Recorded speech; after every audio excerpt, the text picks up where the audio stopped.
mwimbaji wa nyimbo za Injili Tanzania. Ni mwimbaji wa nyimbo za Injili, naimba Kiswahili, naimba na asili. Asili ambayo naitumia kuimba ni Kikinga. Nimeamua kutumia lugha mbili kwa maana nzuri ambayo naweza nikazungumzia kwamba kilichonivutia mpaka nikafanya hivyo ni kulingana na tamaduni na kipindi hiki ambacho tunaenda nacho. Watu wengi wanapenda kusikiliza asili yao. Kuna wengine wanapenda kufuatilia mziki wa Kiswahili na nini. Kwao nikaamua ili Injili iende impate mtu ambaye hakijui Kiswahili, mtu ambaye anajua Kiswahili. Umeona, nikaamua nitumie hizo lugha mbili tofauti. Kwa nini ukuimba Bongo Flava? Issue ya Bongo Flava kwangu mimi naweza kusema kwamba ilikuwa ni ngumu kwa kulingana na namna ambavyo Mungu alinitokea huko tangu nikiwa mdogo, na maadili malezi ambayo nililelewa na wazazi wangu tokea nazaliwa hadi kuja kufikia umri wa kujitambua. Ilikuwa ni ngumu sana kufikiria kwamba kuna uimbaji wa bongo au kumtumikia kufanya huduma ya nyimbo za bongo. Ilikuwa ni ngumu. Kwanza ilikuwa haipati nafasi kabisa moyoni mwangu kwa sababu sikulelewa hivyo. Sema asilimia kubwa uimbaji ambao tunaimba sasa hivi, yani kinacho mata zaidi ni kwamba ili ufanye kazi ifike mahali inahitaji nguvu kubwa ya promotion. Na asilimia kubwa kwenye ukanda wetu huu tuna vituo vya radio, mfano kama tuna kituo cha Kitulo FM Makete na Green hii hapa. Umeona?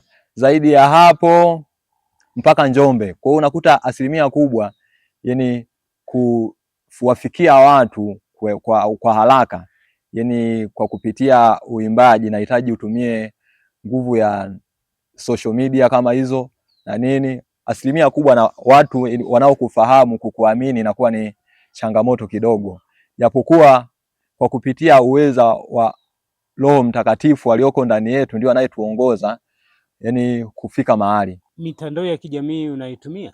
Ndio. Imekusaidiaje? Mitandao ya kijamii naweza nikasema imenisaidia kwa kiwango kikubwa, kwa sababu yani kuna maeneo ambayo nilikuwa siwezi kuyafika kwa haraka au kuifikisha huduma ambayo naifanya kwa haraka, ila kwa kupitia mitandao ya kijamii nimefika hata mazingira ambayo ilikuwa ni ngumu kuyafika. Ndio. Toka unaanza kuimba uliwahi kupata hata mwaliko mmoja kwenye shughuli yote ile kalipwa? Mialiko ni mingi ambayo nimeipata, japo kuna wakati unaweza kukuta nimepewa mwaliko na kuifanya na nini, unakuta niko busy, kwa hiyo nashindwa kufika kwenye mwaliko na nini, ila mialiko mingi ambayo nimewahi alikwa nimeifanya. Uliwahi lipwa kwenye mialiko, labda ukasema nafurahia kumtumikia Mungu lakini pia kupata walau chochote kitu? Asilimia kubwa yani siwezi nikasema nimefika kufanya kazi ya Bwana au nimefika kutumika kwenye utumishi fulani. Posho kidogo ambayo wananipa na nashukuru, na kwa sababu wao ndio wanaamua kwamba leo tumtie moyo kwa hiki au tumtie moyo kwa namna hii, ila asilimia kubwa namshukuru Mungu, kila eneo ambalo nimepita nimeona mkono wa Bwana ukitenda kazi pamoja nayo. Kwa hiyo hujaipangiwa kiasi, ila ni chochote kitu wakikupa unamshukuru Mungu? Kwenye issue ya kupanga kiasi kwangu mimi naweza nikasema bado sijafikia hiyo hatua, ila kwa sababu na wito wa kutumika kutoka ndani, ndio maana unakuta natamani hata itokee leo au kesho nialikwe sehemu nikafanye huduma. Naweza nikasema kwenye nyimbo ambazo zimenitambulisha tokea naanza huduma ya uimbaji, nikianza ni nyimbo ya Kikinga inaitwa Sumbata. Ni nyimbo moja ambayo kwa kawaida ilikuwa inaonekana ni kama ni nyimbo ambayo ipo, umeona, kwa sababu nilitumia asili kuimba, ila ni nyimbo ambayo imenitambulisha kwenye asili ya Kikinga. Watu wakajua kwamba kumbe kuna mtu anaweza kufanya kazi na anaweza kutumika kwa namna ya uimbaji. Na nyimbo ya pili ambayo naweza nikaizungumzia ni nyimbo inaitwa Mwanangu. Nyimbo nimeimba kwa namna ya kuwaasa watoto ambao wako mashuleni na nini, na ile nyimbo nimeifanya audio pamoja na video. Na nyimbo ya tatu naweza nikasema ni nyimbo ya himaya. Umeona, nyimbo hiyo nayo imesogea sana kiasi kwamba kila ninavyoiangalia mara kwa mara na nakuta yani namna ya mapokeo yamekuwa makubwa, yani kiasi kwamba mpaka najiona kwamba aha, kumbe huyu Mungu aliyeniweka hapa hajakosea, ameniweka kwa kusudi. Ukiangalia kwenye hizo nyimbo zako tunaona nyingi ni audio mpaka sasa hivi kuliko video. Ndiyo. Unadhani hii ndio inayochangia ukakosa wafuasi wengi kwenye mitandao yako ya kijamii, hasa ukizingatia kwenye mtandao wa YouTube?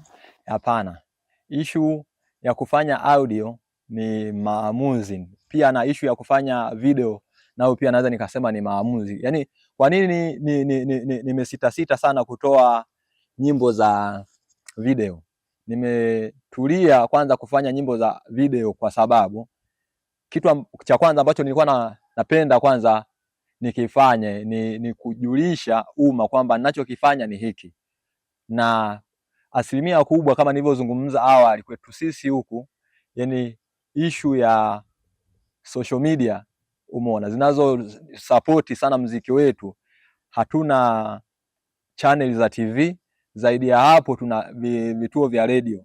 Kwa hiyo nikisema leo ni bezi sana kwenye issue ya kutoa video, nitakuwa nawekeza nguvu kubwa kwenye swala la videos, wakati nilikuwa na uwezo wa kuzalisha audio nyingi kiasi kwamba zikasambaza injili kwa haraka kuliko namna ambavyo ningefanya kwenye videos.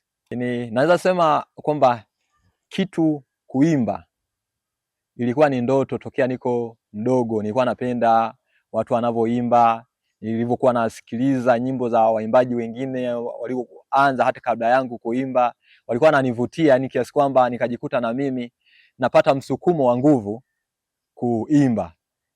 Umeona, katika kufikiria kwamba nitaimba nini, umeona, nikafikiria kuhusiana na namna ambavyo ushuhuda wangu uko na Mungu, nikaamua kuimba ila nyimbo ambazo nilikuwa nitamani sana niziimbe ni hizi sasa, nyimbo za Injili. Nani alikuvutia katika uimbaji wa nyimbo za Injili? Mimi naweza sema kwamba waimbaji wote ambao walitangulia kuimba hata kabla yangu, uimbaji wao umekuwa baraka sana kwangu, kwa sababu kwa kupitia wao na mimi nimejifunza kitu. Umeona, nimejifunza kwamba Mungu anatenda. Umeona, kwa hiyo naweza sema kila aliyeanza kuimba kabla yangu mimi alikuwa baraka, alinivutia. Umeona, ninavyosikiliza nyimbo za mwimbaji huyu, nikisikiliza nyimbo za mwimbaji yule, yani kuna vitu ambavyo na gain kwenye akili yangu kiasi kwamba vinaniongezea ujuzi katika huduma ambayo naifanya. Ambacho ningependa kuambia mashabiki zangu, kwanza nashukuru kwa sapoti na kampani kubwa ambao wamezidi kuionyesha katika huduma yangu. Alafu pili, naweza sema kwamba katika kipindi hiki nipende kuwaasa kwamba waendelee kufuatilia muziki wangu, waendelee kunisapoti kama walivyoanza kunisapoti, maana nguvu yao kubwa nimeiona. Umeona, kwa sababu sina kampani nyingine mimi ambayo naweza tegemea zaidi yao. Yani asilimia kubwa kwa muziki wangu ambao mimi naofanya, naweza sema yani sapoti kubwa ambayo mimi naona, yani mfano kama nikipita YouTube, nipite kwenye mitandao mingine ya kijamii nayo tunayo isambazia hii Injili, asilimia kubwa unakuta wale wanaofuatilia kwa karibu sana ni hao Gen Z na umri kuendelea zaidi ya hapo. Kwanza mashabiki ambao wananifuatilia na wapenda kama wao wanavyonipenda. Umeona, naweza sema kwa upande mwingine kwamba wakitaka kunifuatilia zaidi kwenye mitandao ya kijamii, Facebook natumia jina Tito Mwinuka, YouTube natumia jina Tito Mwinuka, na kuna sehemu ambako nimesambaza nyimbo zangu upande mwingine ni mdundo.com. Huko nako natumia jina la Tito Mwinuka. Ndio, kwa wakati mwingine nipende kushukuru hata kwa kampani yako ambayo umeitoa kwa sahihi. Umeona,